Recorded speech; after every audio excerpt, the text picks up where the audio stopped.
क्या कर रही है मेरी लाडो? पापा देखो ना, मैंने क्या बनाए है। अरे वाह, ये तो बहुत ही सुंदर है। पर ये है क्या लाडो?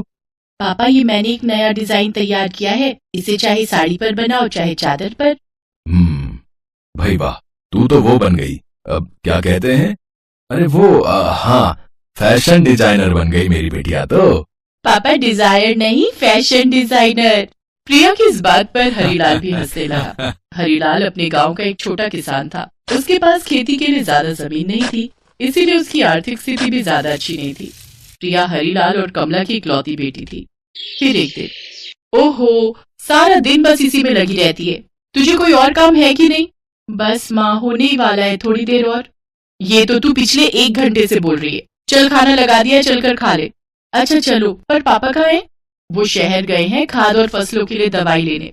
रात में हरीलाल शहर से लौटा तो उसने देखा कि प्रिया उसका इंतजार कर रही थी। अरे सोई नहीं लाडो? अच्छा, जब भी आप शहर जाते हो तो क्या मैं सोती हूँ आपसे बिना मिले? अब बताइए क्या लाए हैं मेरे लिए? मुझे लगा कि तू मेरी चिंता में नहीं सोती है। नहीं, आपकी चिंता तो है ही, मगर मैं तो ये पूछ रही थी कि आप मेरे लिए कुछ लाए हो क्या? हाँ, सबके लिए लाया हूँ। ये देखो, तुम्हारी माँ के लिए ये साड़ी, और तुम्हारे लिए तो बड़ी खास चीज लाया हूँ मैं। अच्छा, तो जल्दी से दिखाओ ना पापा, क्या लाए हो आप? हाँ, लो, ये लो।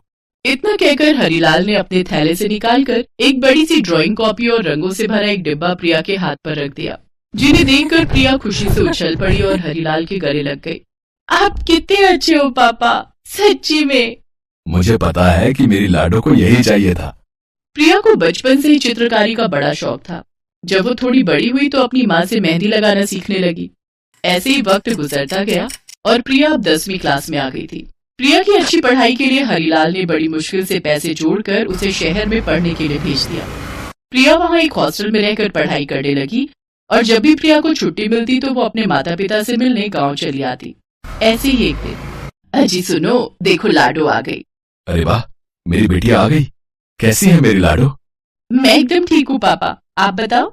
वो हॉस्पिटल वाले तुझे कुछ खाने को नहीं देते क्या? नहीं माँ, सब बढ़िया है, खाने पीने की कोई दिक्कत नहीं है। प्रिया के आने से हरीलाल और कमला बहुत ही खुश थे।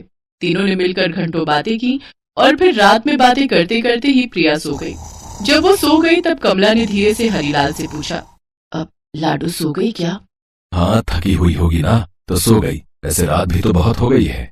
अच्छा सुनो, मैं कह रही थी कि परसों लाडो को वापस जाना है, तो शायद वो कल आपसे फीस मांगेगी। आपके पास पैसे वैसे तो है ना?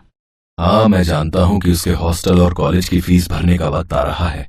मैंने लाला जी से बात की है, उनसे 10,000 रुपए उधार मांगे हैं। फसल कटते ही लौटा दूंगा।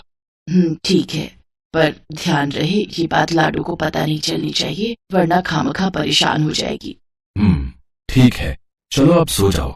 हरीलाल और कमला सो गए, लेकिन प्रिया जाग रही थी और उसने हरीलाल और कमला की सारी बातें भी सुन ली थी। वो बहुत देर तक अपनी आंखें बंद करके लेटी रही और सोचती रही कि आखिर जिस मुसीबत से उसका परिवार जूझ रहा है, उसका हल कैसे निकाला जाए। वो इतना तो समझ गई कि उसे ही अपने घर की आर्थिक स्थिति ठीक करनी होगी। फिर सुबह होते ही जब हरीलाल तैयार होकर लाला से मिलने निकला तो प्रिया भी चुपचाप उसके पीछे पीछे चल दी। हरीलाल लाला की कोठी पर पहुंचा तो लाला अपने घर के बाहर चारपाई पर लेटा आराम कर रहा था। हरीलाल जाकर लाला के सामने हाथ जोड़कर खड़ा हो गया तो वही प्रिया पास के एक पेड़ के पीछे छुपकर सब कुछ देखने